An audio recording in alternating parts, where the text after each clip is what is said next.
Welcome to Get Moving TV. I'm Dr. Chris Landon, and I serve as your host. When I first came to Ventura County, I had a number of goals. I wanted to have a pediatric ICU. I wanted to have a pediatric multi-specialty clinic. I wanted to have a Ronald McDonald Family Living Center. And at the time, I was very fortunate, and we were able to build a camp up in Malibu. The Circle X Ranch was a community project, and we built camps at the top of the grade in Ojai. And then all that kind of disappeared. The National Park Service took their camp back. We just didn't work out, so I got frustrated. And then this miracle worker came along who's with me today. Tammie from Girl Scouts. How did we meet? How did we get a chance to get this thing started again, which has always been the base of my heart and emotions? Rotary. Rotary. Yes. We were sitting next to each other, and I asked who you were, and that's how the conversation started. You were putting in the Ronald McDonald House here, and we started talking. I said, "Hey, I have a camp. I'd love to invite your kids out to the camp and get them outdoors and give them some respite away from all that they're doing." So that led to the conversation, and you came up and toured the camp. Yeah, and so we're having a fundraiser there. I think this will be shown after, but what are we going to build with the beer, wine, and food festival? What's that going towards? So the Beer, Wine, and Food Festival, which is being co-hosted by Rotary Club, is going to help start the Monarch Breeding and Research Institute at our camp. And I think, aren't we building something for weddings there too? I thought there was under a tree, there's an arch or something. It is. It'll be an outdoor event center named by Rotary, which I am long-term Rotarian, so I love to see two of my favorite causes come together, both Girl Scouts and Rotary. And it'll be an outdoor event center nestled in between our equine riding center and our equine pasture. Right up, and at the end is a large oak tree. So I don't know if I believe in time travel, but sometimes we put something away for our future self. Anything happen at Camp Arnez with you and weddings? And 28 years ago, I married my husband, Mike Helmuth, and we just went looking for an outdoor wedding venue that we can house 100, 125 people. And because we were starving, kind of, beginning a new family, starving students, I guess you would say. And we came across this Girl Scout camp in Ojai, outdoor wedding venue, very affordable. Actually, it was so affordable, it's crazy. And we were married there 28 years ago, still going strong. Ended up having 4 girls and 1 boy, which led me into Girl Scouts. And it's really cool to be the CEO to bring back that camp and make it a destination center. But have STEM engagement, mental health support, i.e. the equine, and also we have a lot of adventure sports. So we have BB gun shooting, archery, soon to come axe throwing. Get your game on. Yeah. I don't go up Sulphur Mountain Road that much, but I certainly come down Sulphur Mountain Road, and I remember not that many years ago, it was about 8 feet tall and weeds, and a deer could wander around in there. So you guys have made an investment there. It's a much different place than when I go by. Oh boy, there's that old abandoned. So tell me about how the Girl Scouts have invested there, and what your plans are for the facility, and then we'll go back to what's actually there now, as opposed to your future self and what it's going to be saying. Once you establish goals. Right, it's all beginning with goals. So my goal is to make it a destination center for girls, and get them into an outdoor arena at no charge. And obviously running a 36-acre camp in Southern California, you have to have revenue coming in from somewhere. So it's going to come in from 2 places. One is special events, so corporate events, weddings. We're building out a beautiful wedding venue. And then also state grants for endangered species. We have several endangered species on the property. Red-legged frog, a tortoise, or a turtle, not a tortoise, let me correct that, turtle, some birds, and of course, even though the monarchs are not endangered yet, if you lose 99% of your companions, kind of walks like a duck, talks like a duck. You're endangered. But we found that we're in their natural migratory path as a breeding center, not the kind that you see along the coastlines in the eucalyptus, but Right. literally they will have 5 or 6 generations of babies on our property, and then they'll move on the migratory path. So what better than to give girls a chance at saving an endangered or threatened species by giving a monarch breeding center. So we're turning about 5 acres of the property into full of milkweed, nectar gardens. It's really going to be awesome. Well, I'm rather fond of the butterflies. I just planted 240 lavender plants and milkweed everywhere on my own property. And for my daughter, for her 40th birthday, gave her 5 little caterpillars, and every day she's in there, and they're in their cocoons now. And we built a little butterfly house for her. So it's a miracle of life, and that's really, Matt, your other voice on the Disneyland Express there. I just remember going through Disneyland and hearing about on the train, and that's the voice he's got. And I'm just a little deeper voice than Tammie. This is the same tour, and it is one heck of a tour. With Matt, you went on Matt on the camp on it. Yeah. Yes, Matt is a new ad. So we talk about the team that we added to bring the camp forward from the weed infested period of time that you saw. So we have a camp of staff of 6, I believe, running maintenance, and they're doing amazing work. Which you met Matt Meadows, and he gave you the tour. Yeah. So we start at the check-in cabin there. Can you kind of drive us around with Matt and Sure. And then we'll insert pictures where as you draw the visual ones there. Sure. So you come onto the property. We have 36 acres nestled up against Sulphur Mountain. And you approach the property. We have a monarch garden, our first pollinating garden. And because you can't just have milkweed and have butterflies lay their eggs and metamorphose, but you need to feed them, right? So laying all their nectar gardens. And then you walk into this lodge, which is really beautiful, just been renovated. You can house 300 people in there for events. We just put up a digital wall, paid for by donors. You walk into the backyard or in the back area of the lawn where you could have weddings, large barbecue pit. And then we'll take you on a tour. You'll move past 2 cabins, and it is outdoor camping for girls. It is a pattern where girls and parents, right, parents, they need to be taught how to camp. So we start them in the cabin where it has a kitchen and showers, and it can house 12 in bunk beds. And as they mature up, they go out to the yurts. And yurts are a little more rugged. They're shelter, concrete pad, no amenities. And then we go to the rain shines. We have 6 rain shines on the property where you're basically now tent camping. So you cross a creek, and then you get to our campgrounds. And beyond the campground, you'll start running into the monarch garden. And that is where we have 3.86 acres going to be developed just literally for milkweed heavy. On the right-hand side, you have a natural amphitheater for outdoor concerts. And then you get into our equine arena. We have 8 horses just developed. The land is only about a year old into having one of the brand newest stables, or not stables, I'm sorry, riding arena. The pasture, we're fighting against Mother Nature. The natural boards came on and thought that we built it for them, so they spread their oil on it and made a little toxic ground. So you have to fight Mother Nature.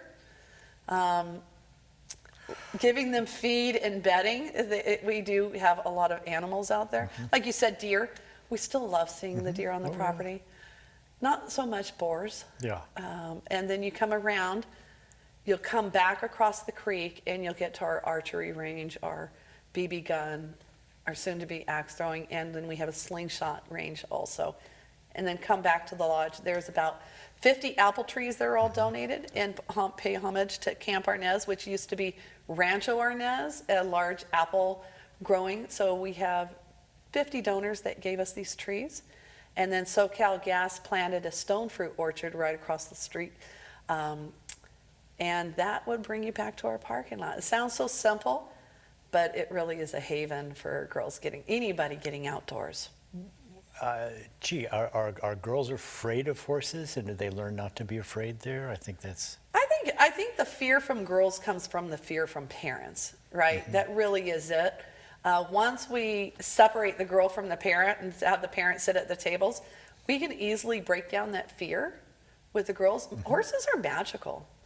They are literally magical when it comes to mental health, physical health, limitations. They're just magical. So they take that pretty quick. And do you know the story of Callie as well as Matt does? The one that was about to be put down for being starved to death there? So a lot of the horses are rescues of some sort, whether it's neglect. COVID put a lot of pressures on families who had horses, and horses they've had for 10 or 15 years. Yeah. They couldn't feed them, and they didn't give them away in time. So we do get these calls, and we call them a midnight call, that we'll get a call about 10 and say, come get this horse or we're putting him down tomorrow. And we'll go get that horse.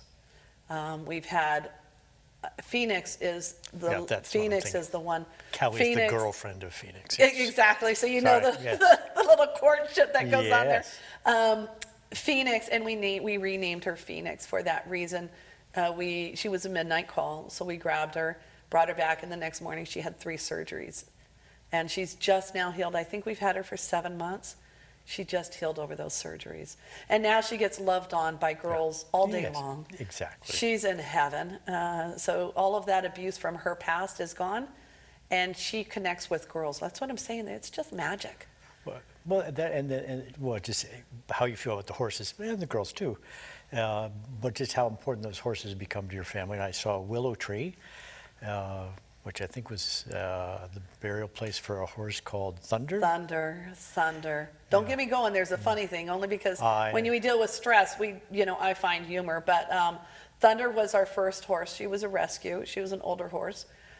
Being a new program, it's always nice to start out with more older horses, so they don't, when you get young ones, they're pretty feisty. Yeah. And we wanted to build this program around caring for horses and see if we can either train them and get them rehabbed into trusting individuals and then possibly selling them. We haven't sold any yet. We haven't given any away. You We won't. Can't do it. Your daughter can't get rid of any of those horses. Yeah, my daughter does run the equine. She is the director of equine. She has her own story on the mental health of the healing that horses do. But she was a trail guide rider for Malibu Trail Riding. I butchered that name, but like I said, horses just heal people. They just do. Where was that? Peru. And for their children with Down syndrome, they do hippotherapy, which means horse therapy. It's about motion. It's about the connection with the animal. Right. I don't think you mentioned the telescope, though. I didn't. Thank you very much, because I do believe STEM needs to be brought into the outdoors. And, I look at Girl Scouts as we're here as an organization to build girls of courage, confidence, and character who make the world a better place. That's our mission. But really to build the pipeline of wherever the business is going to take them. Give them opportunities, whether it's all the different areas of STEM, but just to see what we can feed a passion that they don't even know. So we did bring in, we have an astronomy pad, and it has NASA-grade telescopes. And it's beautiful looking at some of the stars, but really getting the education, what's behind it. And you had a donor for that? We had multiple donors. So NASA, we wrote a NASA grant. I have a grant writing department led by a chief development director, Megan Lopez, and she wrote a grant for NASA. We sent some girls of our staff and some Girl Scouts back to NASA for a week-long STEM camp, and part of that grant was bringing that telescope to our property. Well, I do things with JPL, NASA, so occasionally I go down there and meet with General James. We'll call somebody up and say, Dr. Landon is coming, drag out the patent attorney. And so I was there for a meeting, and it was a dark conference room. There's a little girl in there eating her salad. And I go, oh, the meeting's at 12:30, but please finish your salad. And she handed me her card. Dr. Mujiga Cooper, I'm head of planetary protection engineering for JPL, NASA. There you go. I think at the time she was 27 and looked about 12, and running marathons and on television and everything else. So it's it's that kind of mentorship and knowing that's where you can go and you don't need to be afraid. How about laser beams and telescopes? Have you where does the laser beam finally end up? I know you looked through a telescope and. Well, so I have to tell you, I'm an accountant by trade, right? So I do not get space. I don't understand the black hole theory. I can watch the same informational piece 10 times and not comprehend it. So I obviously have a block there. But we do have a program out there where we bring girls. And when you bring girls 8 and 10 years old, and I mean, the sky is pretty vast, and it's hard to fathom how come I'm looking at a star full of all this.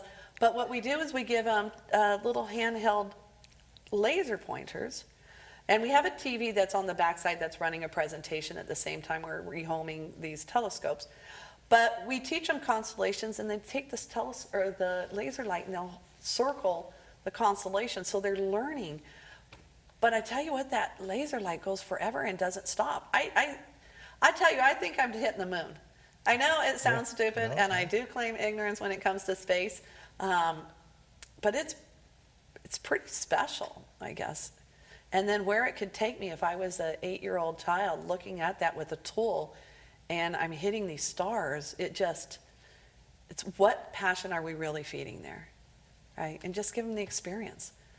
I think that's what I love about Girl Scouts is we give them all these different experiences that they may never get because of badges and patches. You can tell I'm definitely inspired by girls. Well, setting that camp up, I mean, one of the reasons you can do that is because all lights out at 10. Ojai is known for that, and I've had Whitley Strieber threatened to come by my house, and since he wrote a book about communing with aliens, I go, ooh, maybe somebody's going to be looking down, back down at me. But what are the things about the property? So you mentioned the endangered species. So you got the frog and the tortoise. And turtle. I was corrected. It's not a tortoise. And it may be a tortoise, so forgive me if I'm wrong, but I do have a couple tortoises at home. The camp is pretty unique. The camp is pretty unique because we're in a severe night sky overlay zone, which is why we have to have these lights off at 10. We're also a critical wildlife crossing corridor because you have the 33 freeway right there, and the animals need to get from the Sulphur Mountain Pass over to Lake Casitas for fresh water. We're the largest plot of land that can get them safely through our creek bed underneath the 33 freeway. So a lot of problems of us trying to build on that camp. And then we're also a critical watershed property. So any of the water that's coming off of Sulphur Mountain and that whole mountain range filters on our property into our creeks, from the creek into the river. And by the way, did you see the video? Steelhead trout did try and come up the riverbed this year. So I'm an environmentalist, right? I'm also a business person. There's a fine line between the two. But instead of fighting all of those restrictions, why don't we as a camp embrace them and build that camp as an educational piece for girls and the community alike? So that's what I'm doing. So no oil spills allowed there, no chemical, no chemical rodenticides have been removed from the property for the last year. We have hawks all over the place. Yeah, I noticed a couple of vultures following me. I go, oh, I'm falling apart here faster than I thought. We just have taken the holistic portion of let's go ahead and learn about the property and let's honor the property. Yeah. We have mountain lion, so we have trail cameras all along the property, and we do spot 2 mountain lions and a juvenile. But what we learned is they're coming in for water, and our horse arenas have water. So now the neighbor put a big water trough in the creek bed, and the trail cameras are there catching her all the time. All she wants is water. Wow. And she owns that land. We just have a deed. Right? That's her land. That's right. There were spiders there before we were, so yeah, they're allowed to be there. What STEM, huh? Any robotic things coming up? I mean, girls and robots. I love girls and robots. So we do. My council covers 6 counties in California. So I cover Ventura, Santa Barbara, San Luis, Monterey, Santa Cruz, and San Benito, along with some of the most brilliant universities in our entire nation. No offense, but we do have some great ones around. And one of those is Cal Poly. So I went to Cal Poly, and Amy Fletcher, who's the Dean of Engineering, I recruited her on my board of directors. And then we are putting together right now a robot, a 5-foot-tall Lego robot. She'll have an AI interface piece where girls will learn how to program her and code her, and then she'll have a robotic arm. And the key was to get Girl Scouts on the campus and working with their students. So we were able to grab 3 departmental capstone projects: structural engineering, the robotic team, and then also the computer program team. So next week we have girls who are building the robot arm. And then this will be one of 7 robots that we want in all of our program centers. It's amazing. We have girls doing right now video Zoom meetings with the students, and they're talking about this. And one of my staff said, "I think a girl offended the team." And I said, "What do you mean?" And she says, "She was telling them their code was wrong. There's a more efficient coding structure." And you've got this 3rd grader talking to university students. And a follow-up call, it was celebrated by the students by saying, "You know what, that little 3rd grader was right." Of course. I mean, that's everything, right? So they taught both sides. A 3rd grader can teach a university student, graduate, and they embraced it. Well, there's an engineering department at a university near us that had no girls' room in the entire building. There it is. And that just has to... That's changed. So yeah, we're hoping to be our reflect that. pipeline. Yes. And the key is to get girls on university property 3 to 6 times, and then they can see themselves there. So one of my beliefs, and it was told to me early, girls need to see who they can be and where they can be. So give them that opportunity to get there, and give them somebody to be that inspiration that they can see themselves in. So yeah, we're moving. After this, my next one is drones. Drones on camp, delivering cookies from the front of the lodge to the donors on the back of the lodge, and girls programming the drones, delivering. And we're not talking little drones, we're talking freight drones. Okay. How cool would that be? That's very cool, yeah. And then we do, right now, we have 2 other programs launching. So I think you have to have FAA licenses now for drones. Up to 250 feet of airspace, Okay. I believe, as long as you're below that, Okay, good. right? I believe that. Yeah. That's yeah, what I was yeah, told. I just have Steve Neal, who you and I Yes. both know flies remote control airplanes, and he's got his license. He didn't want to, but they want to be in control. So good. Yeah, I learned that property learned- only yeah. because of all the threats on it. Can I bring the drones here? But I was told I have legal access to 250, so we'll keep them at about 150 to 200 feet. But 100 pounds of cookies, I'm I'd be scared having that 100 feet up in the air. 200. I'm Yeah. excited. Well, we got involved with Rwanda in delivering blood. And so we ended up, because it's so mountainous and there's so many lakes and mountains, you had to drive, and ended up with drones. But we had to release it, and so people were waiting for their blood. So to have 100 pounds of cookies and a sufficient commercial drone to actually drop it. Well, let's talk about cookies. How big a business is that for Girl Scouts of America? So Girl Scouts for the nation, it's about almost just a little bit short of $1 billion business. It's a big business. There's a lot of information in that little box of cookies. So for me, my council, it's about $6 million. And we give back $1.1 million this year just in the hands of the troops. So just the power of what that money grows. If you turn around and think that, the standard was $1 in your community churns 6 times, right? Our girls spend it improving communities. That's really what they do. They go and they do busy boards for seniors. They go ahead and go into animal shelters. They go into hospitals. I know we're delivering cookies to Ronald McDonald's Hospital in LA, I believe Children's Hospital in LA. They should be coming up here. But Girl Scouts, the girls give back. And that's they're taught. That's our place in the community is to give back. That's really, we're all one, and we need to treat our community that way. Well, any final things you want the world to know about Girl Scouts, where to donate, how to participate? Absolutely. I think Girl Scouts California Central Coast is my council. Would love the support out at that level. So girlscoutsccc.org is there. And I think 2 other programs would be our mental health support. So just as you can imagine, training for first aid and CPR, we're bringing out a mental health first aid course. And I think people need to know about that, and people need to be okay to talk about that and teach it. And then we're also doing a program on girls in construction, based on a book of the house that she built. It's amazing, but introducing them to all the different trades in construction. It's good. Well, I was hoping my daughter would want to be a doctor, and she traveled around with Grandpa, and he put her in a little orange jacket and tool belt when she was 18 months old, and now she has $750 million worth of contracts and runs a very large construction. So Cordova Construction, I'm sure, is happy to. Anyway, okay, Ventura, Girl Scouts, buy the cookies, but no, these girls are learning how to be part of their community, how to support the community.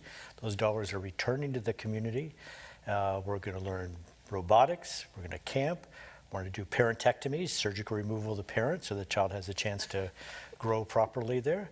So Ventura County, Camp Arnez, Girl Scout Camp, it's time for you to get camping and get moving.